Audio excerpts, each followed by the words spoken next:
Morning पिला माने तुम मानक मो संस्कृत एकेडमी चैनल को बहुत बहुत स्वागत।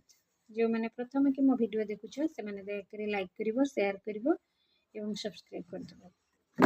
आमे पढुथिले दशम श्रेणी संस्कृत बहिर सीताय वनगमनम विषय पढिथिले तार 17 नंबर श्लोक पर्यंत पढिथिले। आज 18 नंबर श्लोक आरंभ करिवा। अहम दुर्गम गमिष्यामि वनम पुरुषवर्जितम नानामृग गणिकीर्णम शार्दूल गणसेवितम। पुरुषवर्जितम कहले जन मानव शून्य अर्थात निर्जन। नाना मृग गणाकीर्ण विभिन्न वन्यपाशी मानक द्वारा परिपूर्ण होइतिबा। शार्दूल गणसेवितम कहले व्याघ्र मानक द्वारा परिपूर्ण। दुर्गम अर्थ सुगम। नाना मृग गणाकीर्णम संधि नाना मृग गण युक्त आकीर्णम। अन्य एक देखिबा 18 नंबर अहम पुरुषवर्जितम नाना मृग गणाकीर्णम शार्दूल गणसेवितम दुर्गम वनम गमिष्यामि। अर्थ को बुझा। एथे रामचंद्र सीता को कहउचंती जे अहम पुरुषवर्जितम नाना मृग गणाकीर्णम शार्दूल गणसेवितम दुर्गम वनम गमिष्यामि। जे वनभूमिटा हिंस्र जन मानकर वासस्थली अटे। सेठारे मनुष्य मानकर बसती न थाए। सीता राजबधू अटंती। सेथिपैं तांको हिंस्र जंतु मानक द्वारा परिपूर्ण से निर्जन वनरे 14 वर्ष वनवास करिबा सीतांको पक्षरे कष्टसाध्य हेबो बोली कष्टसाध्य ता सहित विपदपूर्ण अटे। से दुर्गम अरण्य वास करी पति सेवा करने को सीता किंतु दृढ़ युक्ति उपस्थापन करिसेंती। रामचंद्र मना करिसेंती। से मना करिबा परे मध्य सीतांकर एकांत युक्ति जे से पतिंग सहित महावन को जीवा पाई। यार अर्थ 19 नंबर श्लोक को देख। सुखम वने निवस्यामि यथैव भवने पितुः अचिन्तयन्ति त्रिलोकाश्चिन्तयति पतिव्रतम। त्रिलोकान कहले स्वर्ग मर्त्य पाताल को बुझाए। अचिन्तयति कहले चिंता न करी। चिंतयति ध्यान करी। निवच्छामि अर्थ वास करी। संधि विच्छेद देख। यथैव यथा युक्त एव त्रिलोकाश्चिन्तयति त्रिलोकान युक्त चिन्तयति। 19 नंबर अन्य की देखिबा। त्रीन् लोकान अचिन्तयति पतिव्रतम चिन्तयति अहम सीता यथा एव पितुभवन तथा एव सुखम निवस्यामि। यार अर्थ को बुझिबा। जे सती शिरोमणि सीता पति सेवा तुलन में स्वर्ग मर्त्य पाताल तीन भुवनर सुख को तुच्छ मन करिसेंती। स्वामी रामंकर पदसेवा तांकर एकमात्र कामना थिला। वन मध्य रहिबा जदिओ तांको विपद संकुल तथापि से स्वामी सान्निध्य हेतु वनवास जीवन सुखमय हेबो। विशेषतः पितृगृह बाल्यकाल जेपरी से सुख शांति रे बढ़िचंती सेभली से सेठारे वनरे बसवास करिवे बोली मत व्यक्त करिथिले। 20 नंबर श्लोक। स एवं ब्रुवतीं सीतां धर्मज्ञां धर्मवच्छल न नेतुं कुरुते बुद्धिं वने दुःखानि चिन्तयन्। एवं अर्थ एहिपरि। ब्रुवतीं कहले कहूथिबा। धर्मवच्छल अर्थ धर्मानुरागी। बुद्धिं न कुरुते इच्छा करि नथिले। अन्य को देख। धर्मवच्छलः सः वने दुःखानि चिन्तयन् एवं ब्रुवतीं धर्मज्ञा सीता वनं नेतुं बुद्धिं न कुरुते। यार अर्थ को बुझिबा। 20 नंबर का।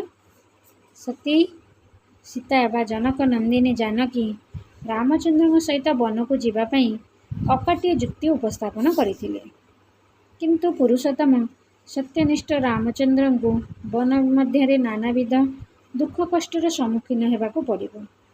अन्य पक्षे सीता को 14 वर्ष पर्यंत निज सहित वन को नेले तांकर अधिक दायित्व बढ़ीज। यही कथा चिंता करी धर्मज्ञ पतिव्रता सीता को ଧର୍ମବତ୍ସଳ ରାମଚନ୍ଦ୍ର ବନକୁ ନେବା ପାଇଁ ଇଚ୍ଛା ପ୍ରକଟ କରିନଥିଲେ।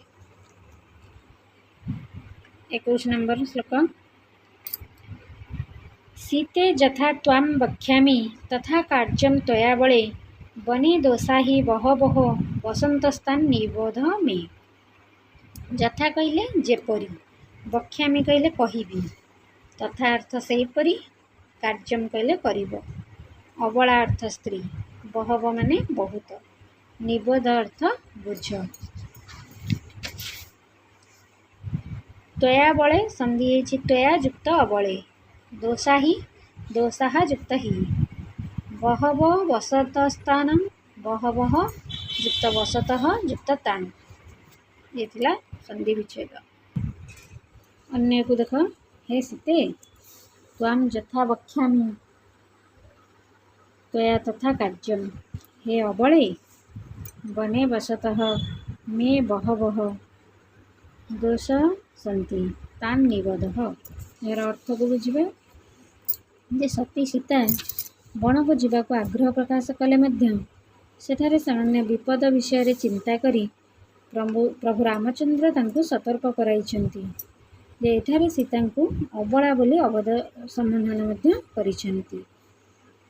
अबला शब्दर अर्थ बलहीना, अर्थात स्वामी आश्रय बिना स्त्री दुर्बला। स्त्रीर सुरक्षा दायित्व स्वामी उपरे न्यस्त थाए। यही सब कारण सीता को संगरे नेले रामचंद्र नाना समस्यार सम्मुखीन हो पारती। तेणु वनवास काल जो असुविधा उपजिब से विषय श्रीराम पूर्वर सीता को बुझाई। 22 नंबर श्लोक। सुप्यते पर्णशय्यासु स्वयं भग्नाशु भूतले रात्रिषु श्रमखिन्नेन तस्मात् दुःखमतः वनम्। दुःखमत वनम संधि हेछि दुःखम युक्त अतः युक्त वनम। स्वयं अर्थ आपे आपे, भग्नाशु कहले भांगी झड़ू पड़ुथिबा, पर्णशय्या कहले पत्रशय्या, श्रमखिन्न कहले क्लांत। अन्य को देखिबा, अन्य को देख 22 नंबर। श्रमखिन्नेन रात्रिषु भूतले स्वयं भग्नाशु पर्णशय्यासु सुप्यते अत तस्मात् वनम दुःखम। एठारे जानकी नंदिनी सीता राजकन्या अटंती, तेणु से राजवधू मध्य तथा होइथिबारु से बाल्यकालरु छोट बळु से राजप्रसाद रे बढ़ी आछंती। सुकोमल शय्यारे से शयन करि आसुथिले, किंतु वर्तमान जेतेबेले से बण को जिबे सेठारे तो आउ से राजउआस बा राजशय्या नथिबो। सेठारे तांकु पत्र सुखिला पत्र रे शय्या निर्माण करी ता उपरे शयन करिबाकू पड़िबो।